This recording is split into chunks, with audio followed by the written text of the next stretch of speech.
Hey guys, welcome back for another video. We got a good one prepared this morning. What we're going to be doing is we will be looking at all of our week 9 college football matchups that are not top 25 matchups. So our top 25 matchups video came out yesterday. Check that out if you want to see that one. But just because you're not in the top 25 does not mean that you do not have a great matchup. We have a lot of good teams here playing that are just outside the top 25. Some who were just ranked, trying to get back to being ranked. Some teams who are on the cusp of being ranked for the first time. If they win this weekend, they will find themselves ranked in next week's poll. So make sure to hit that like button. Make sure to subscribe. If you have any comments about these games or any other ones, drop them below and I will respond. We are going to completely break these games down. Who's going to win, who's going to lose, what the final score will be, and we'll also look at the best bets, the money lines, the spreads, and the over-unders. If you're a sports fan, if you're a football fan, make sure to hit that like button. Make sure to subscribe to the channel so you can follow along with us this season.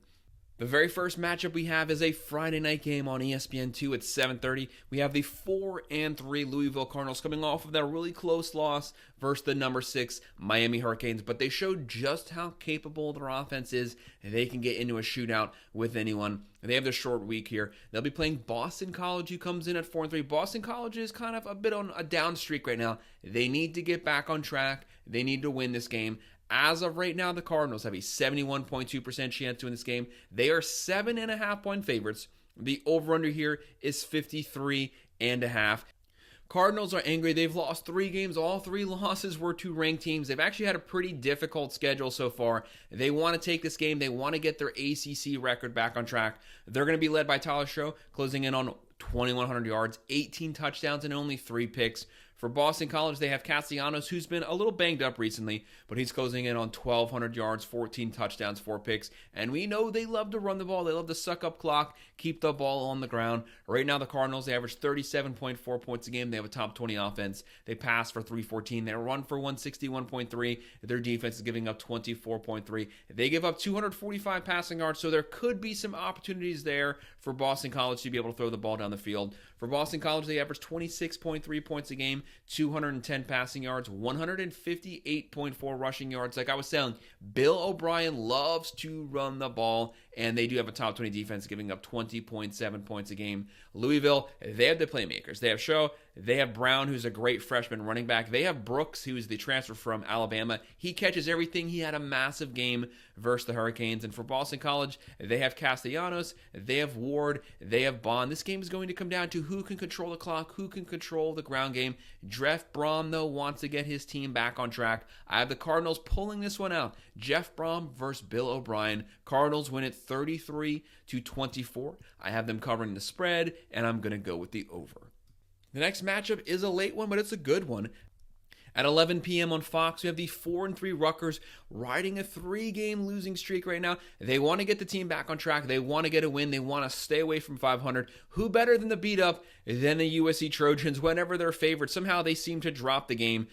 But USC is coming into this game 3-4. They're searching to get back to 500. This team is a lot more talented than their 3-4 record. You don't want to sleep on them. They have Lincoln Riley. Keep your guys focused. He's the best offensive mind in all of college football. He needs this win badly. They are favored, and they're pretty big favorites here versus a really good defense. The Trojans come in 14-point favorites. The over-under here is 56.5. Like I was saying, Rutgers has a solid top 25 defense right now. They average 26.6 points a game. They throw for 199.7. They run for 190.3, and their defense is giving up 22.3 points a game. For USC, they average 30.3. They throw for 297. They run for 145. Their defense under D'Anton Lynn has taken massive steps going forward. They need to keep them on focus in the fourth quarter, though. That's where they've been losing their games, is giving up too many sloppy points, too many turnovers in the fourth quarter. They give up 22, 230 through the air, 138 on the ground. For Rutgers, they have 1,400 yards passing, 8 touchdowns, 5 picks. For USC, they have Moss. Better fourth quarter play. That's what we need out of the quarterback position. He's closing in on 2,000 passing yards, 14 touchdowns, 6 picks. For Rutgers, they have Ethan at the quarterback position. They have Kyle Menage closing in on 900 yards on the ground. They have Miller. USC, Moss. Marks can catch it. Marks can run it. They have Hudson, Lane, Branch. They have the weapons. Open up the floodgates in the fourth quarter. Don't get conservative play calling when you're up in the fourth quarter. Keep your foot on the gas. That's what's hurt them this season. I have USC winning this one, finally getting back to 500, taking this one 33-20, so not covering the spread, and I'm also going with the under. Then our next one is going to be a Saturday slate of matchups on the ACC network at 12 p.m. 5-3 Georgia Tech. Their quarterback is probably not going to be playing this game for back-to-back weeks. That's a massive loss there. But Georgia Tech, a very solid team, but they need their starting quarterback. Virginia Tech, they're going to be 4-3. Virginia Tech has a 63.9% chance to win this game, 10.5-point favorites. The over-under here is 51.5. Looking at Georgia Tech, they will be going with Pryon as the quarterback position. He had 333 yards last week, 2 touchdowns, 2 picks. That's a massive loss of not having King playing. King last year led the ACC in touchdowns. He was lighting things up vertically and on the ground this season, but he's out. So that gives a lot of favor to Virginia Tech to be able to steal this one. They'll be led by Drones. He's closing in on 1,400 yards, 9 touchdowns, 5 picks. Virginia Tech, they average 30.4. They throw for 245. They run for 186.9. Their defense is solid, top 30, giving up 22.6 points a game. For Virginia Tech, they're averaging 32.1. They pass for 199.9. They run for 209.3. Very balanced offense, averaging over 410 yards per game. Their defense is solid, giving up 22.4 points per game. This is 2 teams who are very even with one another, but the difference maker is Virginia Tech has their starting quarterback. Do not underestimate that. For Georgia Tech, they also have Jamal Haynes at the running back position, closing in on 600 yards. He led the ACC in rushing last season. Solid running back. They have Rutherford closing in on 600 yards. Virginia Tech, they have Jones. They have Tootin closing in on 900 yards rushing. And they have Lane at the wide receiver position. I have Virginia Tech pulling this one out. I think Georgia Tech not having their starting quarterback King, that is a massive loss. That's going to rear its head here. Georgia Tech takes this one 34-24, but they do not cover that spread. But I wouldn't be surprised if that spread comes down by the time that we get to game day, but I will be going with the over here. Our next matchup at 12 p.m. on the CW network, 3-4 North Carolina. Mac Brown needs this win. He's hearing a lot of chatter. His seat's on fire right now. He needs to get his team back to 500. He'll be playing 4-3 Virginia. Right now, Virginia has a 56.5% chance to win this game. They are 4-point favorites. The over-under here is 59.5. This game has the makings to potentially turn into a shootout because North Carolina really doesn't play defense. Virginia Tech has been moving the ball, but Carolina can score. Obviously, Max Johnson, he got hurt to start the year, but they had Criswell at the quarterback position, closing in on 1,400 yards, 8 touchdowns, 3 picks. Virginia, they have Calderia. He's closing in on 1,700 yards, 11 touchdowns, 4 picks. UNC, they're averaging 32.9. They throw for 259. They run for 198.7, averaging just under 500 yards per game on offense. The issue's not offense. The issue is defense by a long shot. They're giving up 30.4 points a game, 252 through the air, 160 on the ground. For UVA, they average 28 points a game. They throw for 278.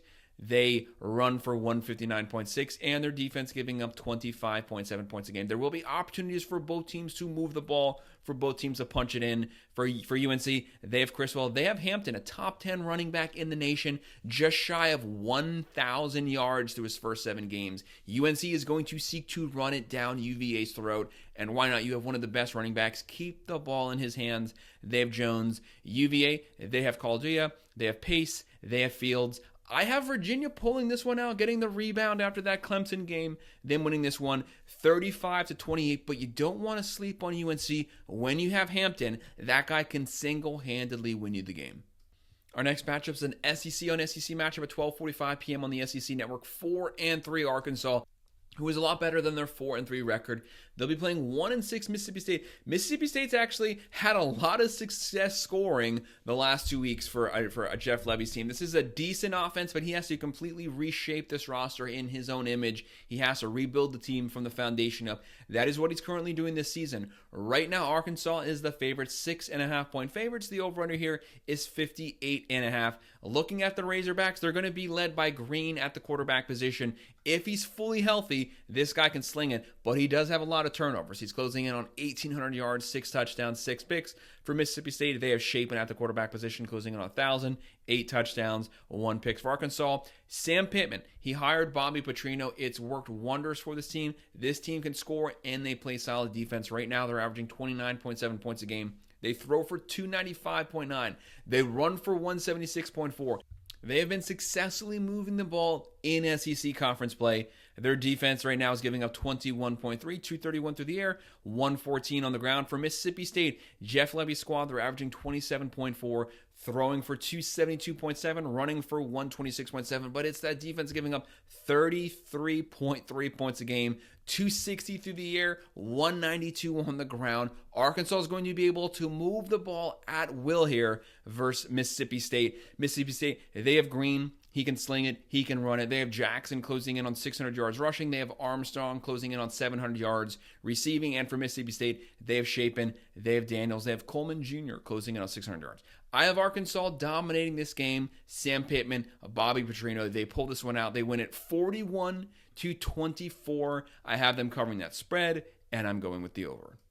For our next matchup, we got some Big Ten football on the Big Ten Network at 3:30. 3-4 Northwestern. They can't score, but they do play good defense. They'll be playing 4-3 Iowa Hawkeyes. This is an Iowa Hawkeyes team who's moving the ball a little better than usual. I think last year they finished 132nd out of 134 teams. They're not bad, that bad this season. They're not good, but their defense isn't as superior as it has been, but it's still a top 20 defense. They are physical, they can get after it, and they can run the ball. Right now, the Hawkeyes have a 82.4% chance to win this game.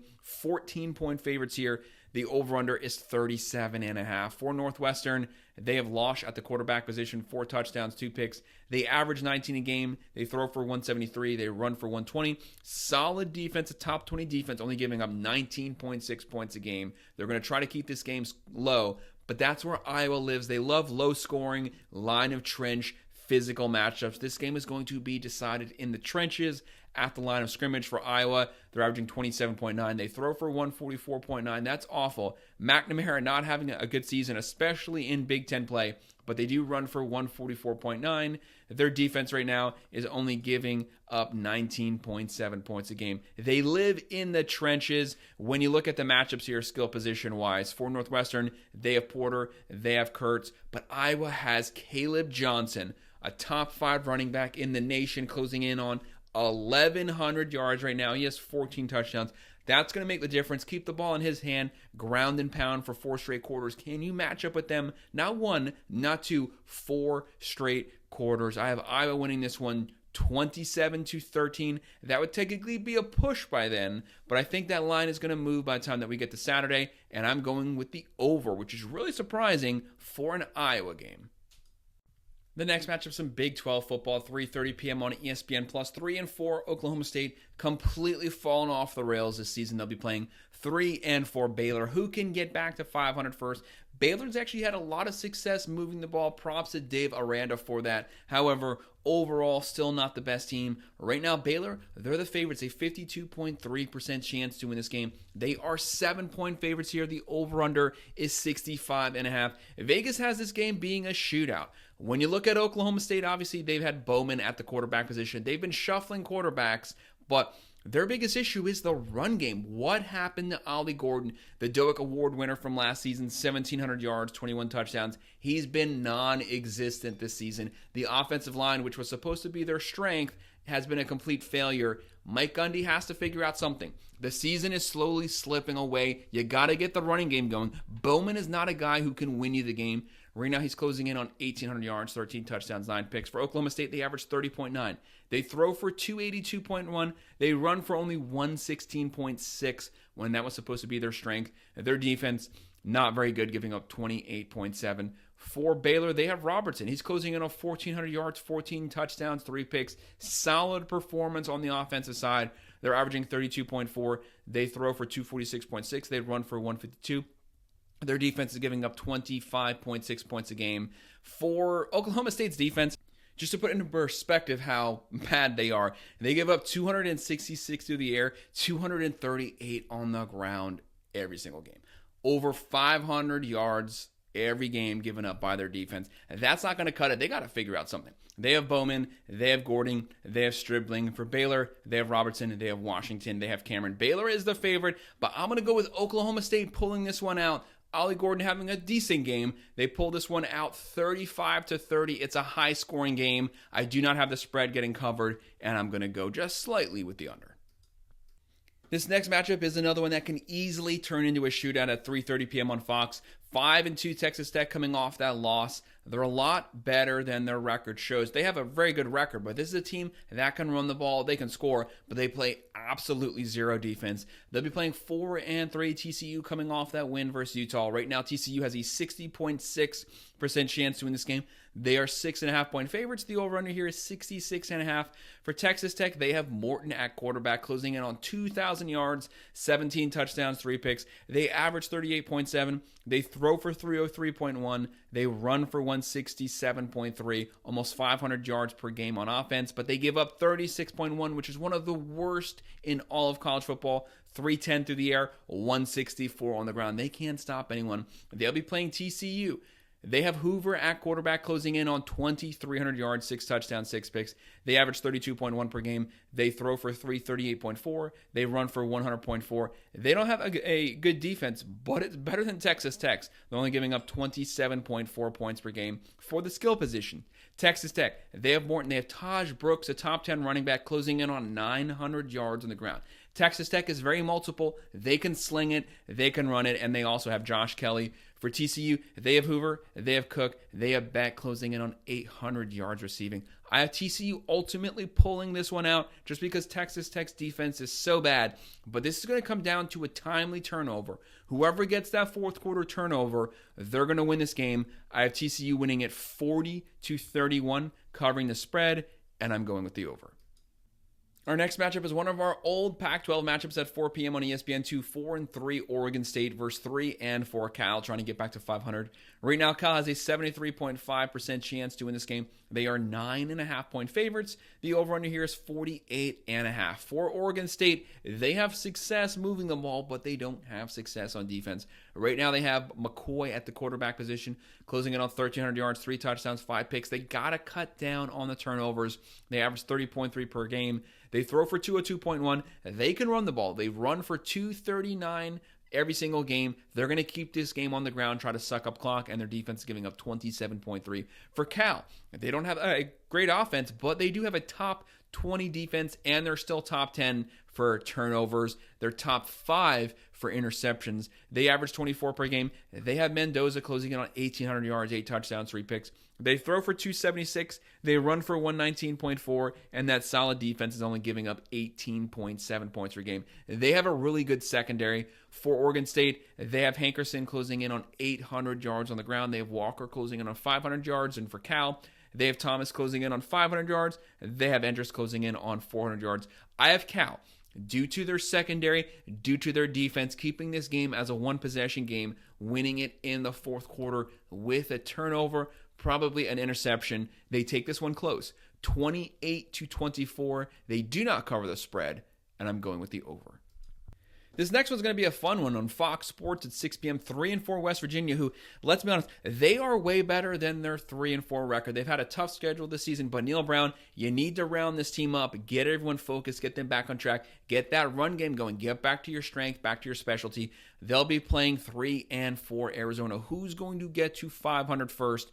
For West Virginia, they have a 52.1% chance to win this game, but it's Arizona who's the Vegas favorite. They are 3-point favorites. The over-under here is 54.5. West Virginia, they have Green. He likes to throw it. He likes to run it. But whenever he gets a touchdown, he also throws a pick. Cut down on the turnovers. He's closing in on 1,400 yards, 9 touchdowns, 8 picks. They average 28.4 per game. They throw for 212.6. They run for 203.9. Their defense, not very good, giving up 28.7 a game. For Arizona, this is not the Arizona team of last season when they won 10 games, but they still have Fafita. They have McMillan, but Fafita is having an awful season. He needs Jed Fish back. Right now, he's closing in on 1,800 yards, 9 touchdowns, 10 picks. He probably should have transferred to get out of the disaster right now that is Arizona. They average 23 per game. They throw for 268.4. They run for 136. Their defense can't stop anyone. They give up 27.6 points a game. They give up more points than they score.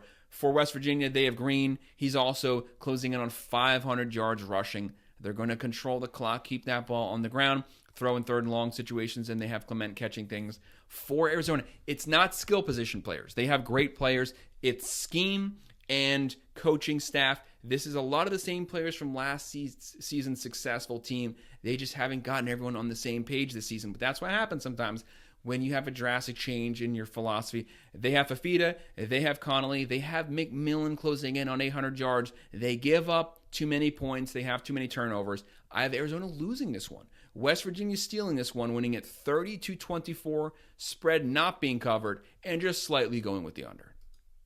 In our next matchup, 7 p.m. on ESPN+, 4-3 Utah. They've completely fallen apart. Kyle Whittingham, you shouldn't have put so much trust in Cam Rising. The guy is made out of glass. They'll be playing 2-5 Houston. Houston's a pretty bad team. Utah is the favorites here, 66.9% chance to win this game. 3.5-point favorites. Utah better win this one. They cannot drop to 500. Way too much talent on this team, on the defense, on the coaching staff, and at the running back position. 3.5-point favorites, over-unders 36.5 for Utah. They will be led by Isaac Wilson, who loves to throw turnovers. He has a decent arm. It's the turnover problem. Cam Rising should have never been the starter. The guy was playing his 15th year of college football. He gets hurt every time. Got hurt twice this season.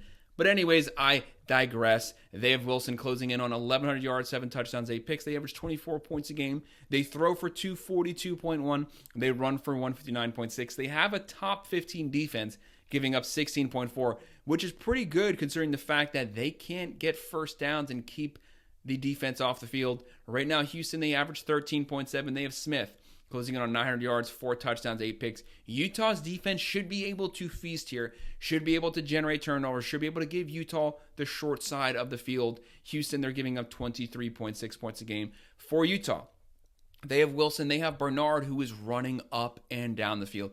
Keep the ball in his hands. They have Singer catching things. For Houston, they have Smith, Snead, Muse. Utah should dominate this one, especially turnover margin. Isaac Wilson, there's no reason you have to force anything this game. Just take whatever the defense gives you, and this game is yours. I have Utah taking this one 23-17, covering the spread and going with the over. This next one is going to be a sloppy game. One of the worst games to watch of the weekend. We have some Big Ten football on the Big Ten Network at 7:30. 4-3 Michigan State, who cannot move the ball. Bad quarterback play. Versus 4-3 Michigan. This is an in-state rivalry. Anything can happen in this game. Michigan's passing game is a complete joke. Right now, Michigan, 67.3% chance to win this game. They are 4-point favorites. The over-under here is 40.5. Who's going to have the most turnovers? Who's going to pass for the least amount of yards?